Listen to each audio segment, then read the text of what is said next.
طارق مسعود صاحب کا جو جرم ہے وہ ان سے بہت بڑا ہے اور اس میں کوئی شک نہیں ہے کہ ان سے گستاخی ہوئی ہے. ہمارا موقف یہ ہے کہ انجانے میں ہوئی سبقت لسانی ہے, سلپ آف ٹنگ ہے, اور جب ان کی توجہ دلائی گئی تو انہوں نے معذرت بھی ریکارڈ کروا دی. اس میں انہوں نے کہا میں رجوع کرتا ہوں, اگرچہ وہ رجوع ہمارے علماء کو ایکسیپٹیبل نہیں ہے کیونکہ ان کا موقف یہ ہے کہ غیر مشروط معافی مانگنی چاہیے, اگر مگر کے ذریعے نہیں. تو میرے خیال ہے مفتی صاحب کو اس قسم کی بھی ایک معافی ویڈیو میں ریکارڈ کروا دینی چاہیے.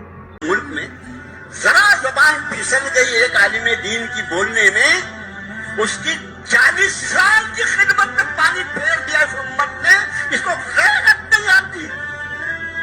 اپنے ایک عالم دین پر تم یہ فتوا لگاتے ہو کہ وہ رسول صلی اللہ علیہ وسلم کی احانت کرے گا.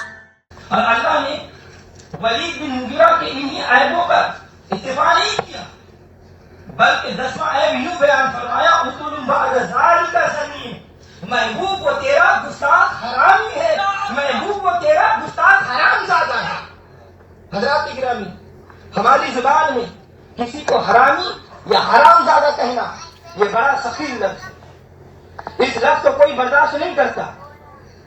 ویسے بھی گالی دینا بہت بری بات ہے, لیکن یہ قرآن کی تعلیم ہے کہ نبی کے بے ادب اور گستاخ کے تردید کرتے ہوئے اس کے عیب بیان کرنا اور گالی دینا یہ ثواب ہے. یہی وجہ ہے کہ بعض لوگ محبوب خدا صلی اللہ علیہ وسلم کی شان میں گستاخی کرتے ہیں تو کبھی کبھی ہمارے سنی علماء جذباتی بھی ہو جاتے ہیں. تو ہمارے سامعین میں جو بڑے سنجیدہ قسم کے لوگ ہوتے ہیں, بڑے اپ ٹو ڈیٹ قسم کے لوگ ہوتے ہیں اور دنیاوی طور پر پڑھے لکھے ہوتے ہیں, ان کے ہاتھوں پر شکن پڑ جاتے ہیں اور وہ کہتے ہیں کہ دیکھو نا جی یہ مولانا صاحب نے کتنی سخت بات استعمال کر دی, یہ نہیں ہونا چاہیے, کسی کو برا نہیں کہنا چاہیے. میں کہتا ہوں یہ درست ہے کہ کسی کو برا نہیں کہنا چاہیے, کسی کو گالی نہیں دینی چاہیے, لیکن قرآن پر بھی عمل کرنا چاہیے کہ نہیں, خدا کی سنت کو بھی کبھی تازہ کرنا چاہیے کہ نہیں.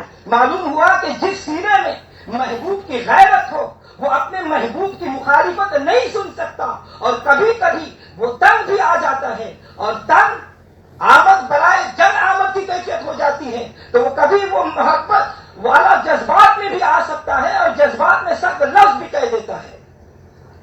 تو حضرات گرامی توجہ چاہوں گا, بہت اہم بات کر رہے ہیں.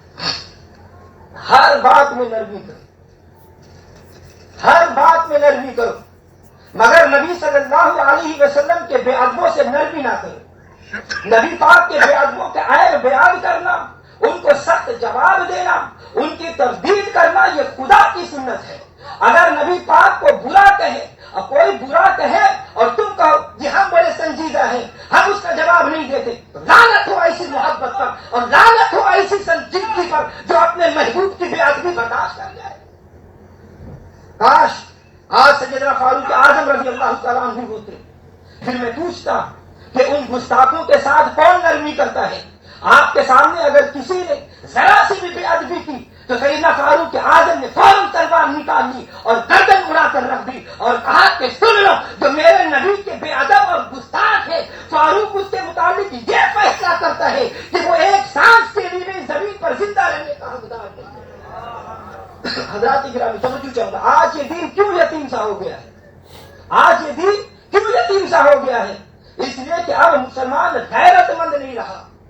قرآن کی تعلیم سے پتا چلا کہ نبی کی غیرت ایمان کا تقاضا ہے. نبی پاک کے بے ادبوں کو معاف نہیں کرنا چاہیے اور کبھی کبھی غیرت میں آ کر دو سنا بھی دینا چاہیے.